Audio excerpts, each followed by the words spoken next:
Саламатсызбы, Абдумалик агай? Кандайсыз, жакшысызбы? Маанайыңыз сус го? Саламатчылык. Кандайсыз, жакшысызбы? Иштериңиз жакшыбы? Жакшы.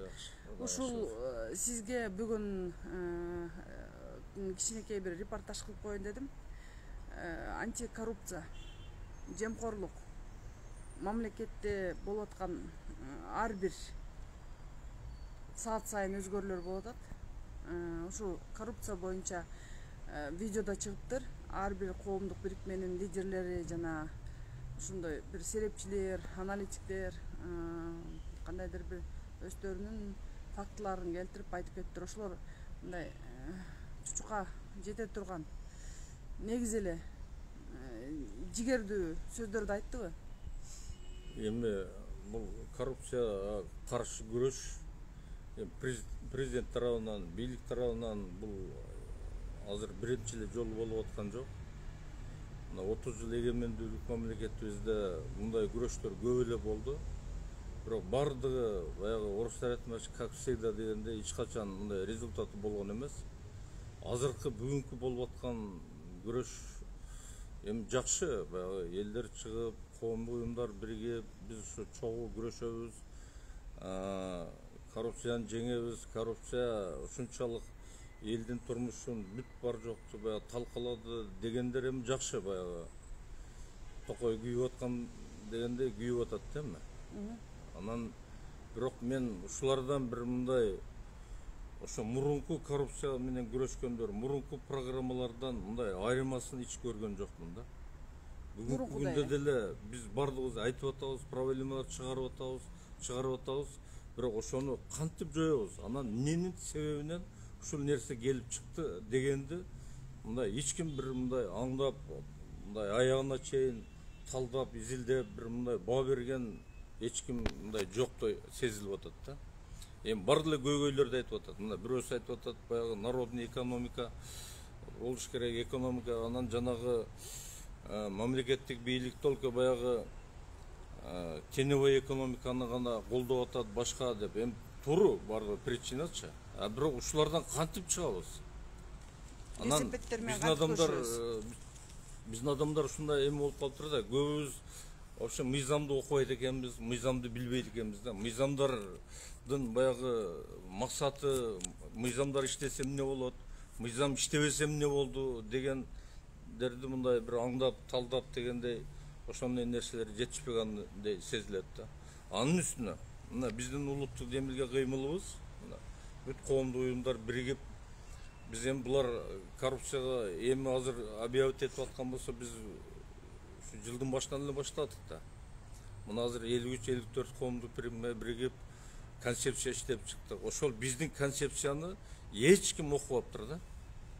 Эч ким окуп мындай маани бербептир да. Себеби коррупция эмнеден башталып атат? Коррупция деген сөз эмне деген сөз өзү? Коррупция деген сөз мамлекеттик кызматта туруп, баягы өзүнүн кызматын аткарбай, же өзүнүн кызыкчылыгына пайдаланып, ошо коомдун кызыкчылыгын ойлобогон ушул коррупция да, жемкорлук ушул. Анан эгер ошол эле аракеттерди, ошол эле кыймылдарды эгер мамлекет кызматкер болуп туруп мындай жасаган болсо, ал баягы мошенничество да, мошенник да. То есть ошо мошенниктер бийликке келген үчүн ал коррупция болуп атат да. Алдамчылык. Анан эми бизде эми бул жемкорлук башка дегенде эч нерседен коркпой деле, эч нерсе деле кылбай калдык да. Эми бизде мына традиционный бир азыр 80-85% мусулман калкы болсо, почти чиновниктер почти 100% эле мусулман да. Муну бул пайгамбар исламда дагы бул жалганчылыкты, баягы тууралыкты, алдамчылык бул өтө чоң мындай жаза катарында. Эми бирөөнү алдаган бул чоң күнөө да. Буну вообще Кудайым кечирбейт да мындай нерсеничи. Анан ошон үчүн пайгамбарыбыз айтканда жана мунафык дегенде мунафыктын 3 белгиси бар. Бул биринчи сүйлөгөнү жалган, экинчиси одасын аткарбайт, үчүнчүсү аманатка кыянат деп. Эми бул мамлекеттик кызмат, бул ошо элдин аманаты да. Ошо бүт эле кыянат болуп атпайбы? Ошолордун айынан мына 30 жылда биз мына геноцидке келдик, тукумсуздуккачы. Мына эми каерде кыргыздар ушу жалданып, жат адамдарга кул болуп иштедилер. каерде ушу тууган баласын экөө тууса бирөөсүн сатып берчү эле. Бул эми бул жемкорлуктун жеткен бир уятсыздыктын жеткен эмес. Буга эми кантип күрөшүш керек бул менен? Biz o şu konsepsiyada baştan ayağına çeyin yazdık. Bu yerde birinci biz ayıp otağız. Mizamlar atkarılış gerek deyipçi. Mizam degen, konstitusiya degen bardıl memleketler bir deydi. Konstitusiyanı bar memleket yazat. Biraz da ayırmalar olmasa, baya patkot emeleri. Oşo mizamdardı, bank boyunca mizamdı, büjet boyunca mizamdı, bardı ile yazışat. Bırak ayaklarda atkarı odadı. Bizde mizamda atkargan yok bizde. Kırgızstanda mizamдар атқарылбайды. Мына мисал үчүн эле бир эле ошо мыйзамдын өтө орой бузулган 3 эле нерсени айтып коеюн. Ошо биз концепцияда ошону жаздык. Биринчиси бул жанагы мамлекеттин бюджети.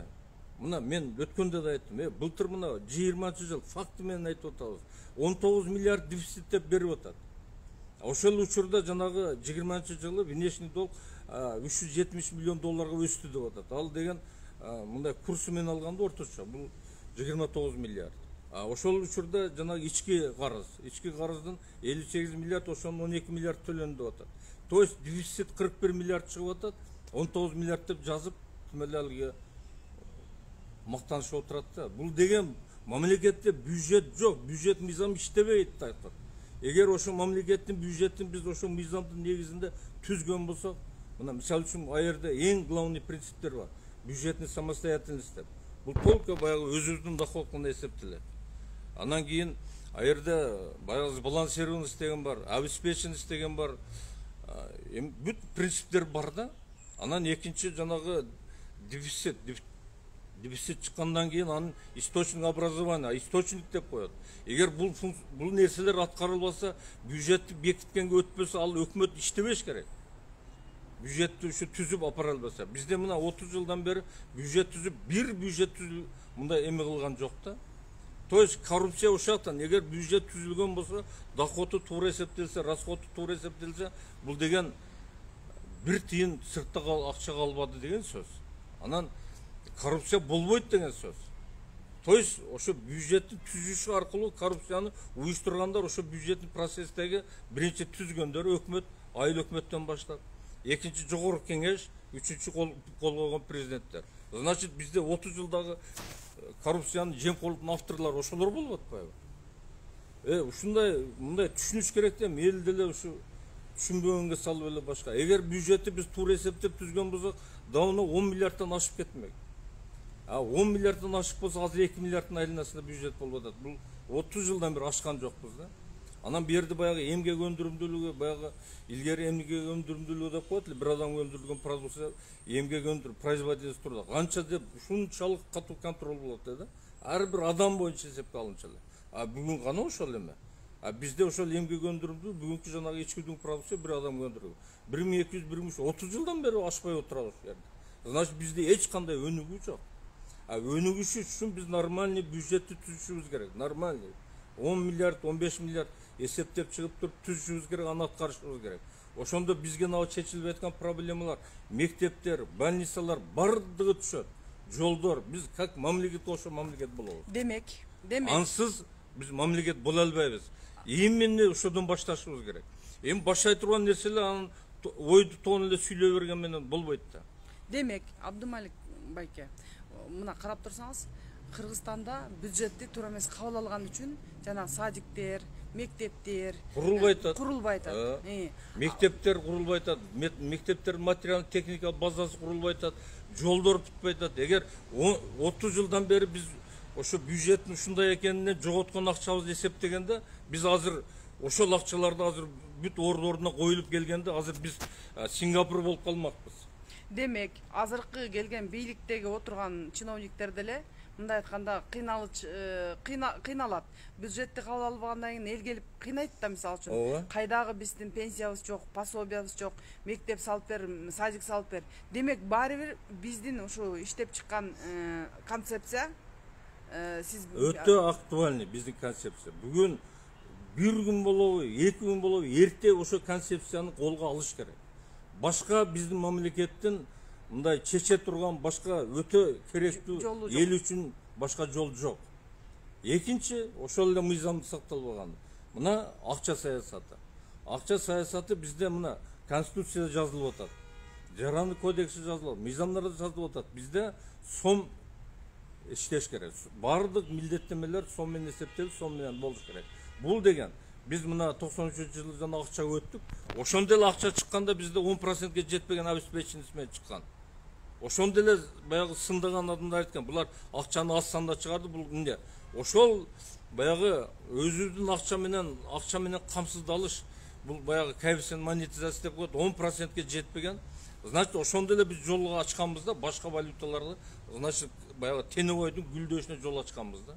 Ошол нерсе бүгүнкү күндө уланып келатат. Бүгүнкү күндө дагы азыр бизде коэффициент монетизация 10%ге жетпейт.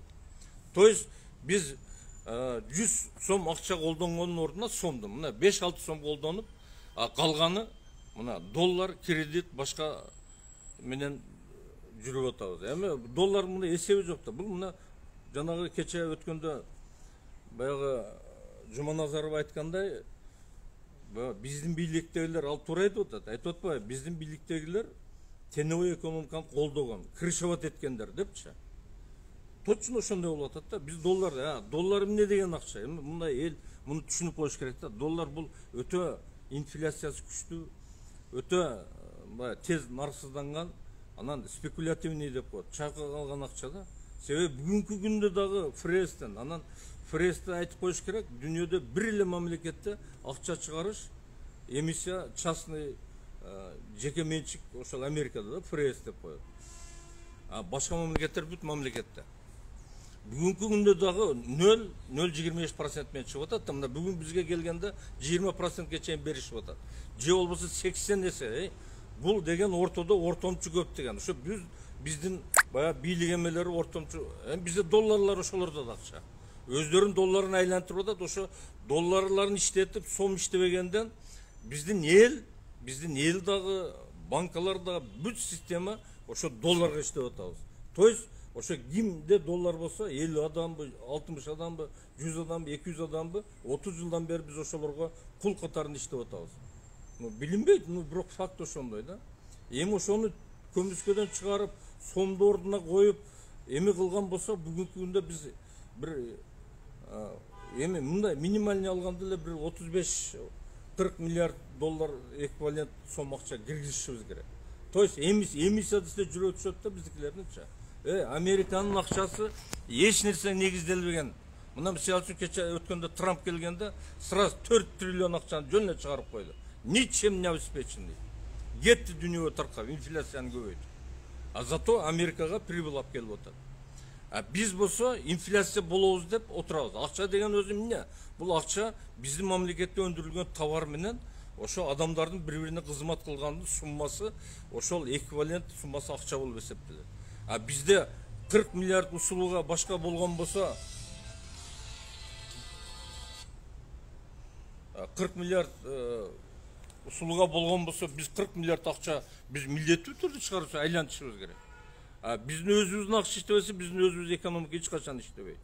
Неужели ушул элементарный нерсени эч кимиси түшүнгүсү келбейт да? Жанагы биздин жазып аткан нерсе, сиз мындай айтканда кара сөз менен ошол жанагы WhatsApp'тарда жүрүп аткан, могу Facebook баракчаларга чыгарып аткан, мындай айткан сайттарга чыгарып аткан нерсени эл окуп айтат.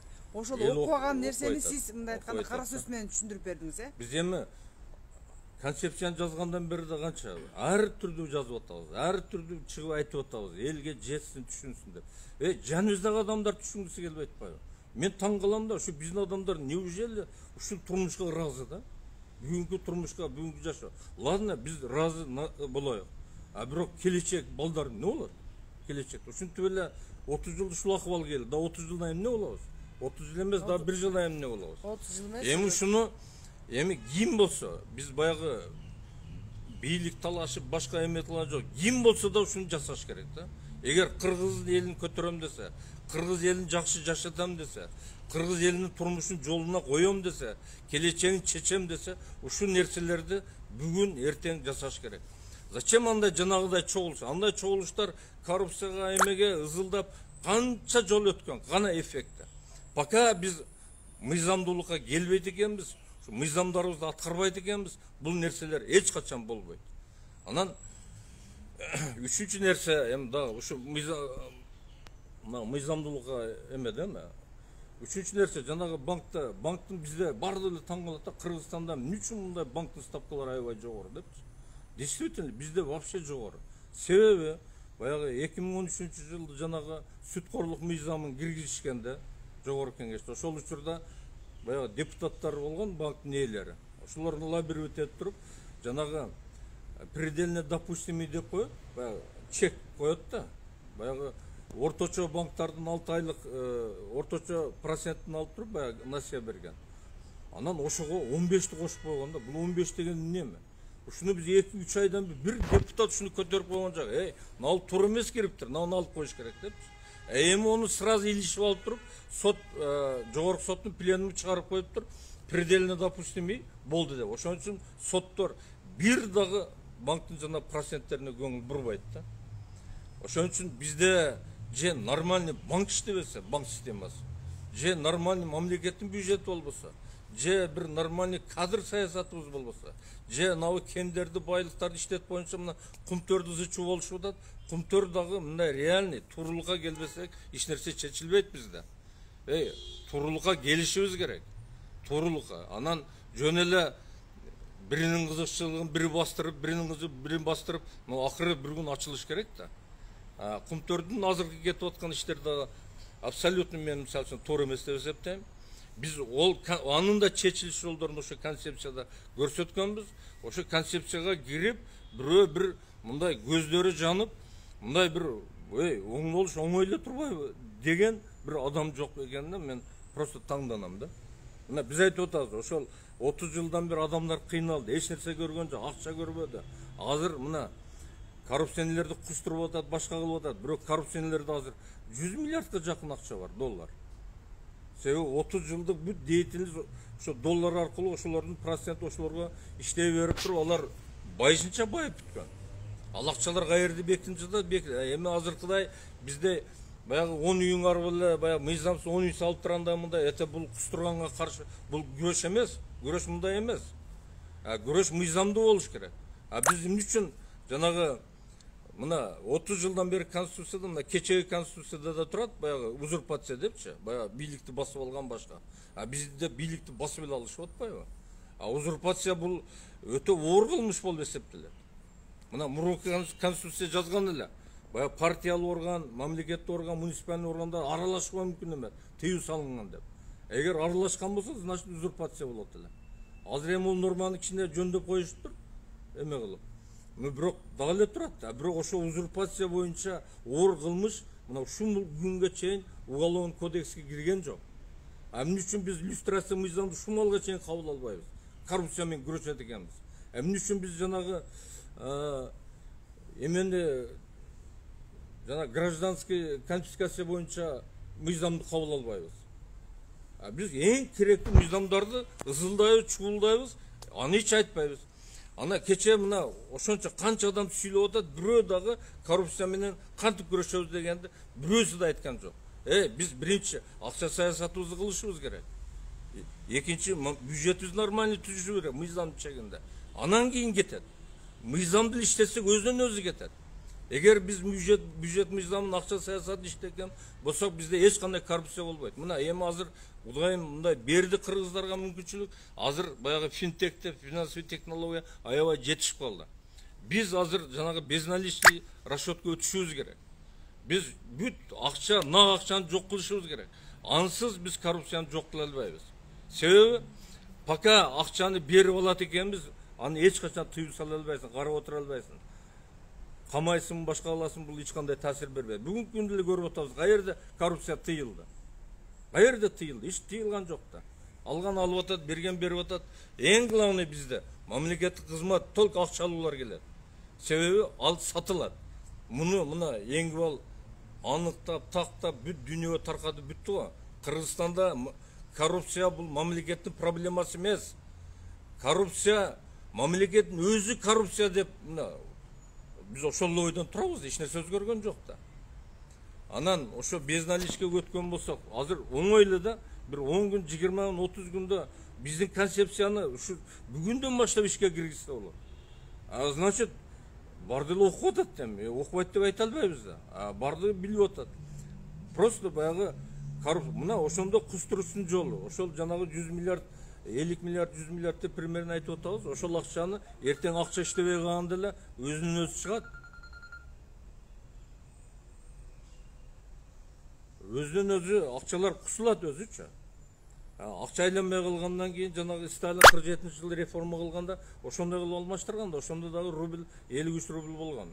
Ошо Сталин задание бергенде 4 сом 50 тиынга түшкөн. Кантип чечебиз дегенде алтынын баасын 4 сом 50 тиынга баалап, ошол аркылуу чечип мына СССР 70 жыл жашады. Бирок ошондо один баягы 3000ге чейин 1 сомуна 1 сом алмаштырып, жаңы чыккан акчаны 100 сомуна 1 сом ушундай алмаштырганда, биз деле эртең ошол акчаны 100 миллиардты алсак болот, өздөрү тапшырат. Киргизиш керек да, болбосо ал акчасы эч нерсеге жарабай калат да. Таможня бүт барды тосса, банкалар тосконбуз эч жака акча чыгара албай. Азыр бүгүнкү күндө коррупция менен күрөшөм деген адам аябай эффективдүү. Ушу тим эле баягы 2 ай, 3 ай, 5 айда бардыгын мындай ордуна калыбына келтирсе болот да. Мамлекеттин 30 жылдан бери чечилбеген проблемасын жөн эле мындай өзүнөн өзү автоматически чечилет. Себеби азыр бизде технология бар. Азыр бизде адам прогресс кетти. Бул финансовый технология биздикилер эми азыр жазылмыш болот. Бул финансовый технология жөн эле баягы компьютерлештирүү деген сыяктуу эле. Эме инструмент. Инструмент. Биз основной баягы акча саясатыбызды кылышыбыз керек. Кээ бирлер азыр финансовый технологияны бир реформа катары сезип алды. Бул финансовый технология бизде 50-жылдан баштап колдонулуп келген. Компьютеризация. Компьютер. Мындай айтканда азыр Садыр Нуркожоевич эгерде действительно коррупция менен күрөшөм десе, мыйзамдуулугуна правовой полеге алып келиш керек, туурабы? Мыйзамдар иштеген жок да. Мен бир жагын айтам да, мындайчы. Садырга просто ушунчалык шанс келди да. Эгер кааласачы, азыр тоонон коркпойсу, азыр советник жана былжыраган айнасында алар вообще абсолютно керек эмес. Мына биздин концепцияны алсын, баштасын. Мына 1 ай, 2 айдан өзгөрүү башталбаса мага кел. Ушул биздин процесс, ушул реформа, ошол айлана кадр маселесинде өзүнөн өзү тазалайт. Биздин бүгүнкү кадрлар ким? Буларга кызматтарды сатып алган, буларга эч кандай задача, баягы результат тагылган эмес. Алар ошо жерде иштесе болду. 6 ай, 1 жыл, 2 жыл. Буларга сен элдин турмушун оңдойсуң, сага бул нерселерди өндүрөсүң, көрсөткүч мындай болуш керек деген задача коюлган эмес. Себеби булар акчага сатып алган да.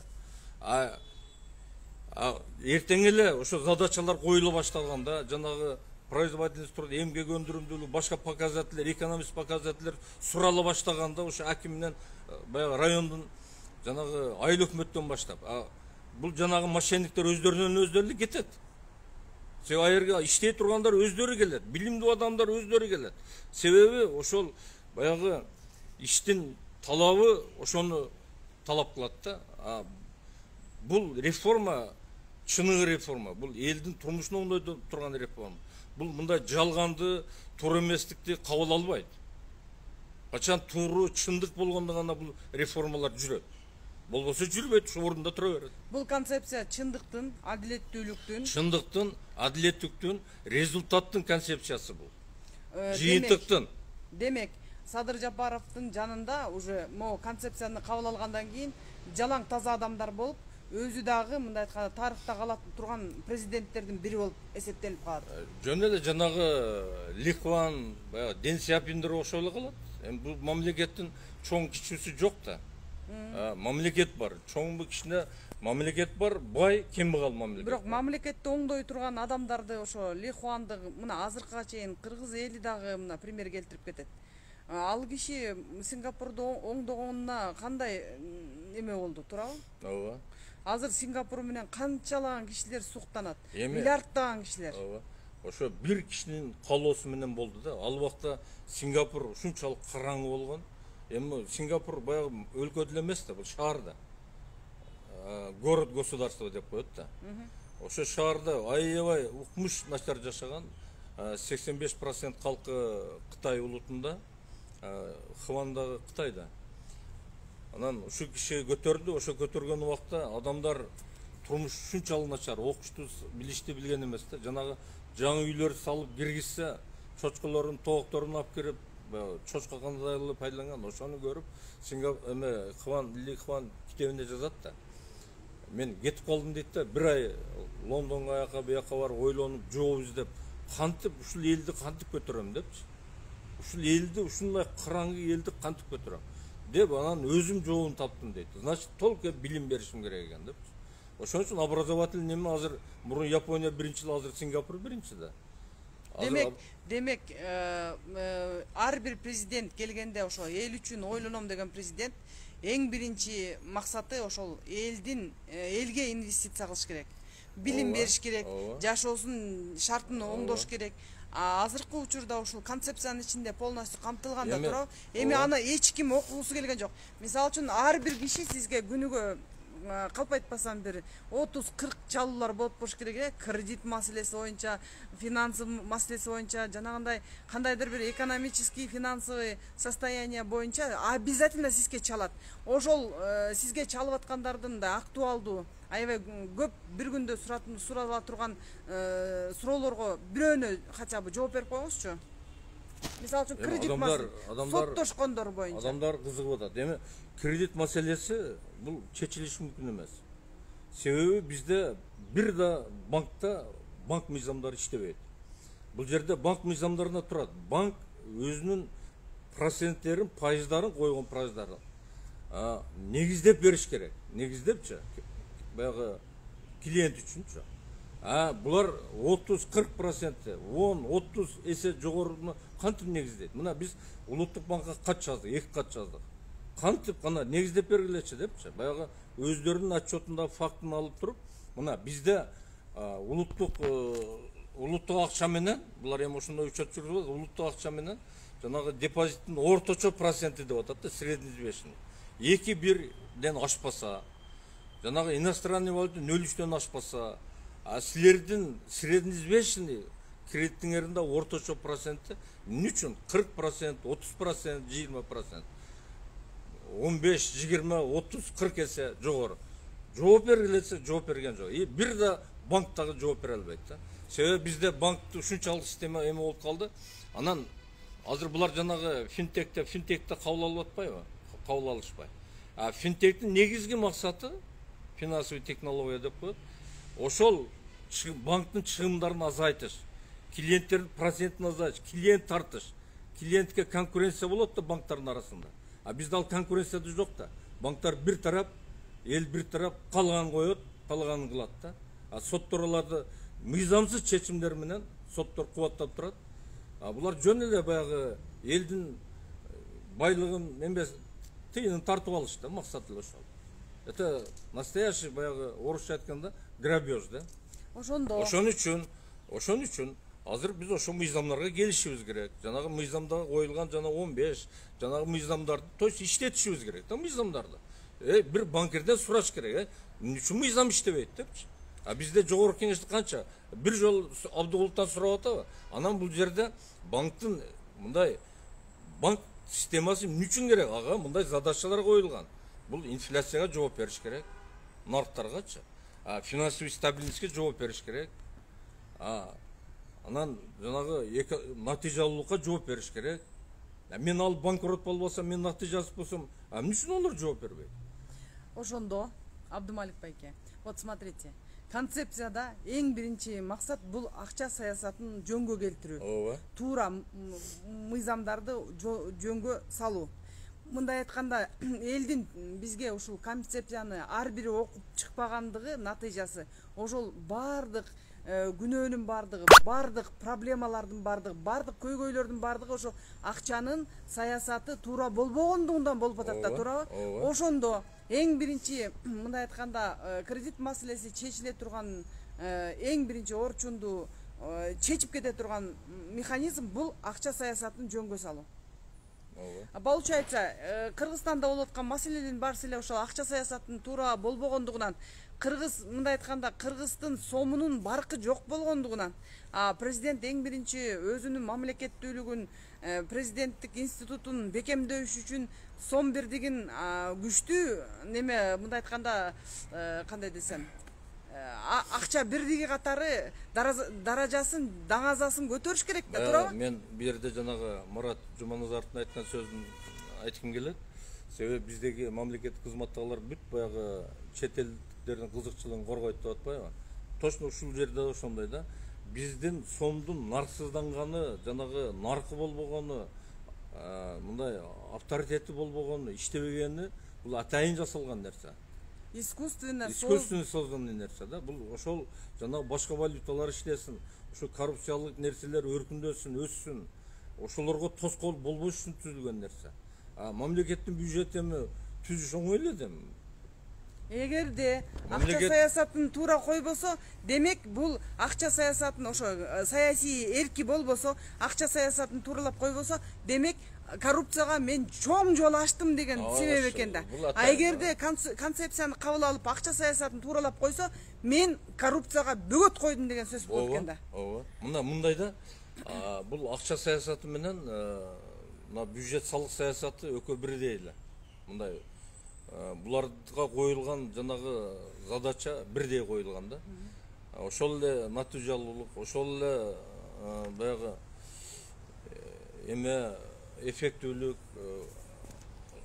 Анан жанагы бир гана банкта баягы обеспечение равновесие платежного баланса деп коет, жана экспорт импорт, ошол эле да. А так бирдей эле да. Ошон үчүн бизде бул акча саясаты, мен ошон үчүн безилип атам да.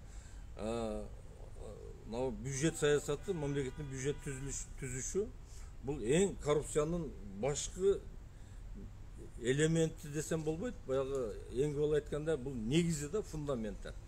Булар ошол жерден фундамент кылып койгонда, вообще мамлекет өнүкпөй турган кылыпчы. Эл да өнүкпөйт, мамлекет да өнүкпөйт. Бу жерде, значит, только заинтересованный баягы ошо жаңа сатылган агенттер гана, ошолор үчүн гана пайдалуу да. Ошондо мындай айтканда жыйынтык кыла турган нерсе, сиз азыр жыйынтыктап бергенде, эң биринчи азыркы учурда улуттук демилге өнүккөн Кыргызстандын алдына ошол жабыркаган адамдар, мисалы үчүн кыйналып жашап аткан адамдар, үй жайга жетпеген адамдар, Кыргызстанда акыйкатсыздыкты көрүп чындыкты издеген адамдар, мындай айтканда баардык Кыргызстандагы мен деген ошо 6 миллион адам башын бириктирип туруп, ушул акча саясатын туурага келтирип, эми Садыр Нуркожоевич деле өзү айтып атат. Мен башымды мындай айтканда байлап берем.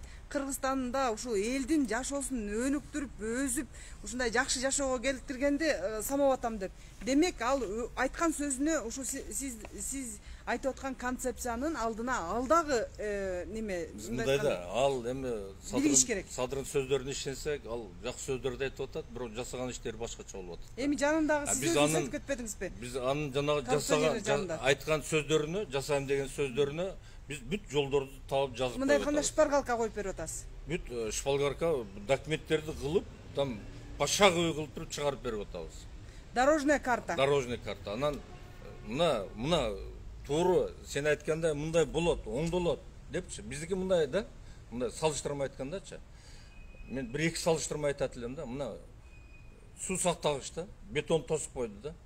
Биздин экономиканы ошо бетон курган жанкы агенттер тосуп турат да. А бул жака жылжытып суу чыгарып коет, ичкенине, эгинине жетер жетпес кылыпчы. А бу жерден чтобы эл бир нерсе бар экенин билиш керек да, бир проблема. Значит, бир проблеманын бир нерсесин регулировка кылыш керек да. Ошол сыяктуу да. А эми ошол биз ошо бетонду алып салсак эле жыргап, каналдарга бүт бардыгы бар, эл бар. Жанагы эми жана бала сагын айткандай, Кудайым күндү, абаны бирдей берет экен да. Биз деле ошо принципке келсек эле, бизде мамлекеттин саясаты бардык адамдарга бирдей жетип, бирдей баягы абадай күндө жетсе эле, биз эми дүйнөдө дебейин 1-2 жылда Средний Азияда я мен билем мына Өзбекстан, Казакстан биз жөн алдыга чыгып кетебиз. Себеби бизде мүмкүнчүлүк аябай жогору. Бир да эч кимден каршы албастан. Вот именно бизде жанагы кече баягы жанагы антикоррупционный дейби, ошонун совещаниясында катышкандар деле барды кредит алып келебиз, эме алып келебиз дейт. Кредит алып келиштин кереги жок. Мына кредит алып келип, грант алып келип жүрүп, мына 30 жылда ушул акыбалга келди. Бизге ошо кредит да кереги жок, грант да кереги жок. Биз өзүбүз иштетишибиз керек. Биз эми жанагы баягы алкашка окшоп зависимый болуп, доза сурагандай эми ошондой болуп калдык да. 30 жылдан бери баягы ийнеде туруп, доза сурап калдык да, болбосо болот. Биз ол дозасын, башкасын жок кылып өзүбүз өнүгөбүз. Биз айтып атпайбызбы? Эгер биз акча эмиссиясын жасасак, сомду киргизген болсок, азыр биз экономикага 2,5-3 триллион акча сом киргизишибиз керек. Азыр бир 200-220 миллиард сом иштеп атат да иштеген. Бул эми күндөлүк эле бар да акча. Биз бар да ошол акча. Эми акча бул кагаз да, мына доллар деле, доллар менен сом кандай өкөттөн эле кагаз. Иштесе акча, иштебесе кагаз да. Биз иштетишибиз керек. Эми тем более азыр биз мындай мүмкүнчүлүк алып атабыз, жанагы нак акча менен иштеш да кыйын да. Аны охрана кылыш керек, печать, башка бизге Кудайым ушундай мүмкүнчүлүктү берип атат. Азыр жөн эле цифровизация. Жөн эле баягы электронный акча да, жөн эле карта кылып койсоң эле бүтү да. Тим эле бизге ушунчалык Кудайым шарт түзүп атат, эми шарттарды просто пайдаланбай атабыз. Коррупциясын да жок кылабыз, бардыгын жок кылабыз, баарын ордуна коюп коебуз да. Анан айтып атпайбызбы жана, эгер акча киргизген болсок, баягы элди барабарлаш үчүн биз ушу туулган баладан өлгөнгө чейин ар бир жанга 100 миңден карточкасына түшүрүп берейик депчи. Это на начало реформа болот. Элге сразу акча жетет. А то кээ бирлер жүрбөйбү? 100 миң сому жок азыр. 100 миң сом акчасы жок. 1000 сом эмес, азыр тамагына кекиртегин ошентип азыр эми элди поддержка кылыш керек. Ушул реформаны кылсак, эл дагы анан бизде баягы 30 жылдан бери жок болуп, элдерди ham совсем байкуш кылып салдык да. Совсем баягы бир мындай колдогон, бир дух берген эч нерсе болбой атат да. Мына реформалар элге да дух болот эле.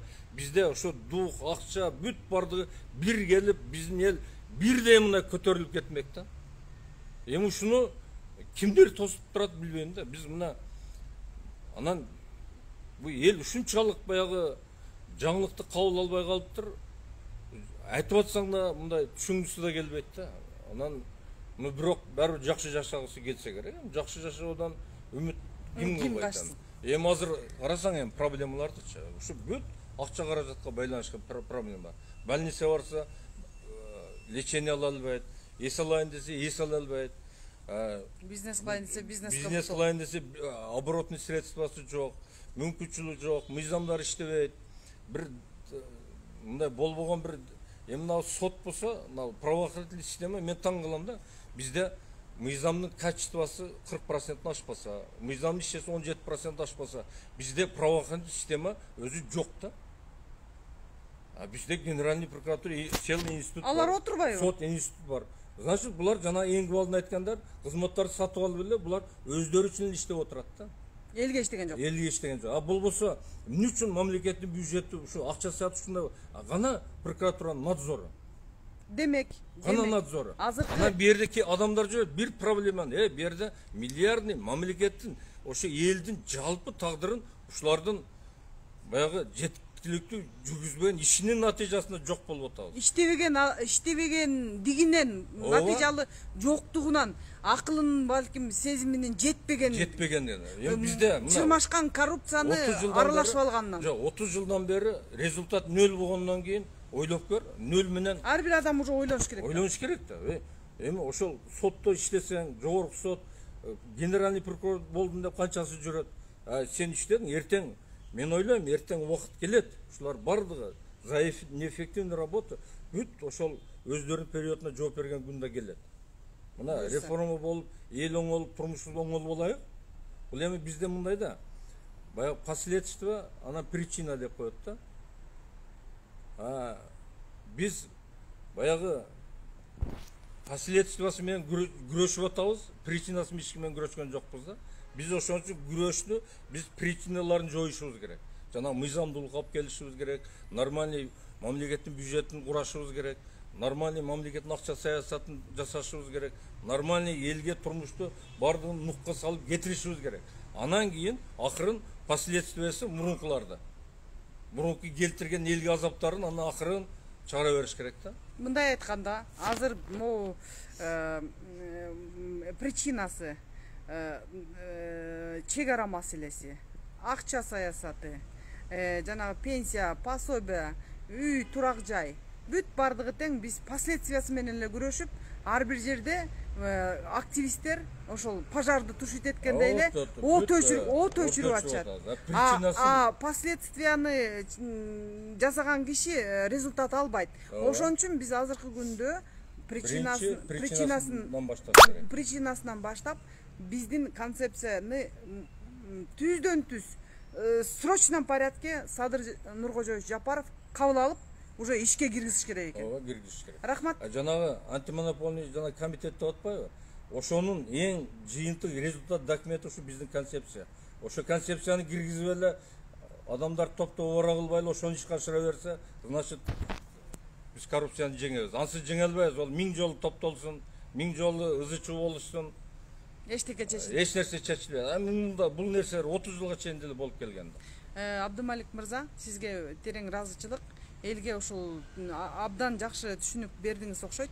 Бул биздин тарткан видеобузду баардык Кыргызстандагы элге таратып коюңуздар. Рахмат. Ар бир адамга тиешелүү бул.